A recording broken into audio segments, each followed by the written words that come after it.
Welcome to 2000s Childhood Pop. My name is Mr. 96. I apologize for the very late video. This was a really hard one to make due to the amount of research and legacy, so it was pretty intimidating. Anyways, I don't think I have to do too much preamble for this song, as a lot of my audience should be able to recognize what and who this is.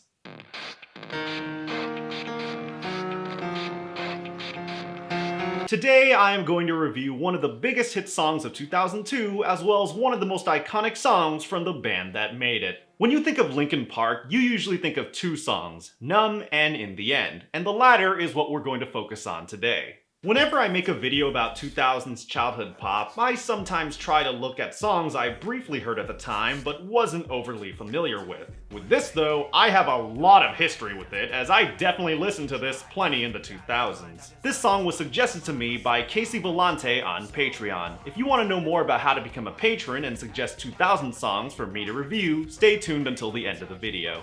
Everyone has a first favorite artist or band, and Linkin Park was definitely that for me. As a result, doing an episode on one of Linkin Park's most recognized songs is no small task. For a while, I tried to avoid reviewing this song since I felt doing so would be a major obligation I don't feel equipped to tackle. Plus, I did a video on Linkin Park once 5 years ago, which I'll fully admit has not aged well in the slightest. So when it comes to doing a Linkin Park video, I feel like I have a major responsibility ahead of me to make sure it's as great as it can possibly be. There are a few reasons as to why I finally buckled down and reviewed this song. From a logistics standpoint, I just need to get this out to get a second 2000 CP episode this year, so there you go.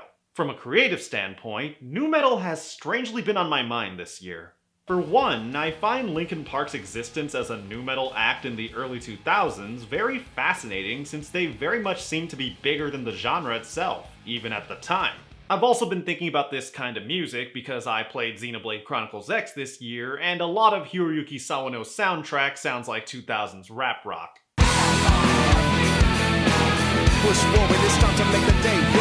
Which had me thinking about that style of music for a good while. Considering it's been 20 years since the song I'm reviewing was a hit, plenty of time has passed for us to look back on it, especially with 2000s music having a bit of a resurgence lately.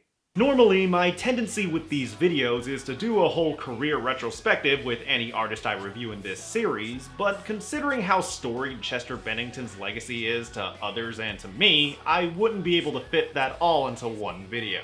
So while I'll make references to other Linkin Park songs and albums, my plan for this episode is to mostly stick to In the End and their debut studio album, Hybrid Theory. So let's talk about In the End.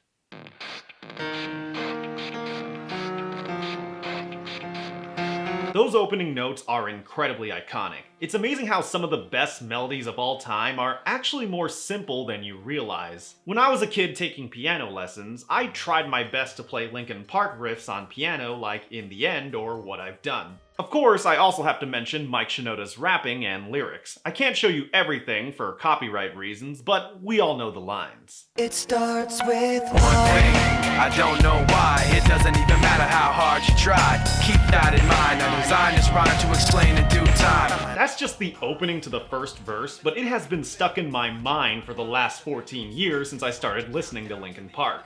I'd love to talk more about the other lines and parts of the song, but let's be honest, you already know them. We all do. And if you don't, go and listen to the song yourself. I tried so hard and got so far, but in the end, it doesn't even matter. I mentioned earlier how this video was very difficult to make since it's such an iconic song that deserves all the respect. But with that, it makes doing an analysis much harder because everything I say will be something other people have discussed to death.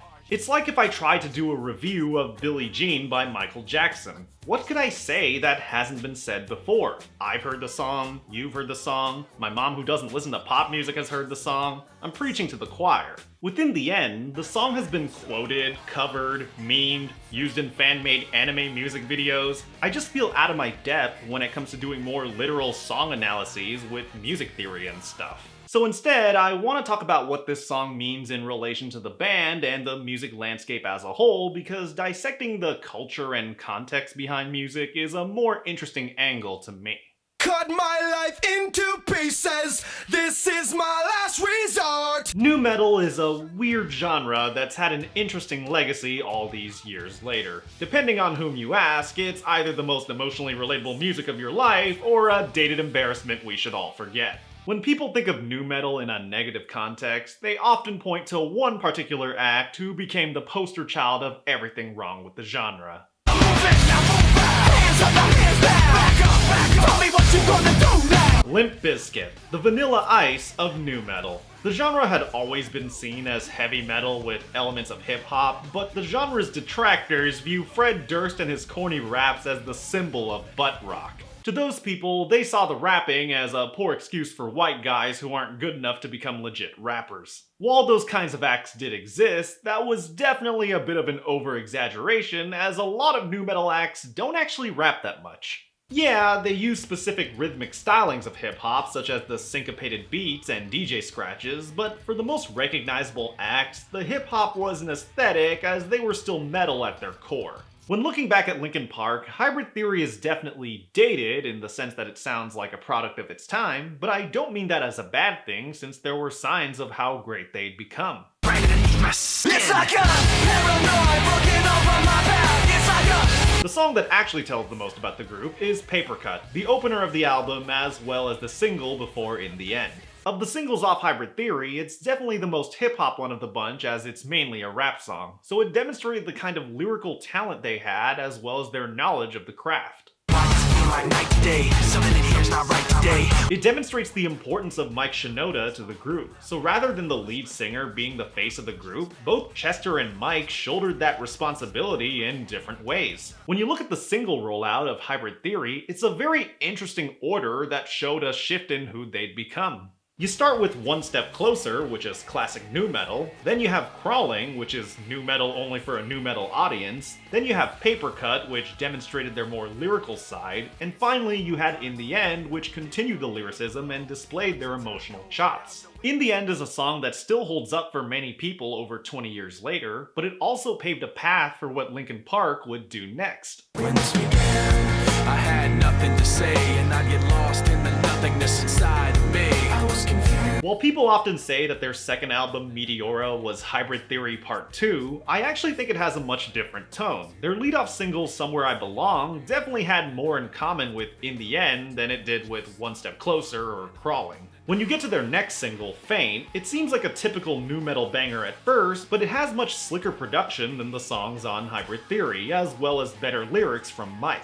Also, Faint is my favorite Linkin Park song, so I've listened to it enough to recognize the stylistic differences. The third single and closing track off Meteora was Numb, and this was the song that really gave Linkin Park its distinct identity.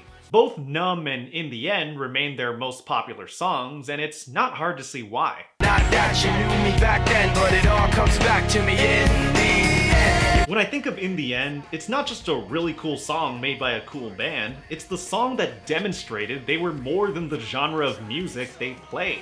And a lot of that has to do with the great vocals of Chester Bennington. I put my trust in you.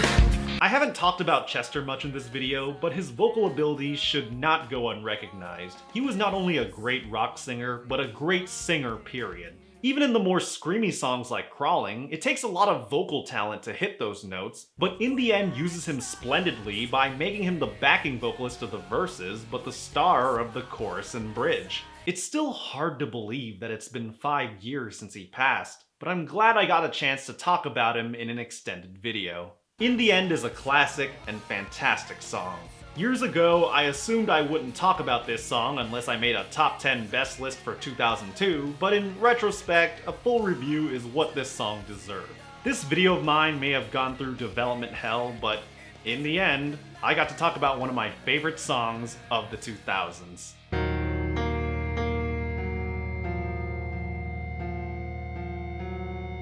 Unfortunately, that concludes a third consecutive 2-episode season of 2000's Childhood Pop. Real talk, this video ended up being tougher to write for than my 19-minute Sorry Sorry review, so That's saying something. Still, I'm glad I was able to review a song from one of my favorite childhood bands, so once again, I'd like to thank Casey Volante for suggesting this awesome song, as well as my patrons on Patreon for their continued support. For just $1 per video, you can join my patron-only Discord server where we chat and chill, and at $2 per video, you get to vote on what songs I review for my series 2000s Childhood Pop. At $5 per video, you get to be listed in my Names of Fame, and at $10 per video, you get a personal shout through the heart along with Jason Semler and Prideful Zella. Once again, I'm Mr. 96. If you want to see more pop reviews, click the subscribe button below and tap that bell to be notified when I drop a new episode. 2022 has been an extremely rough year in my personal life to where music and YouTube honestly felt like an afterthought.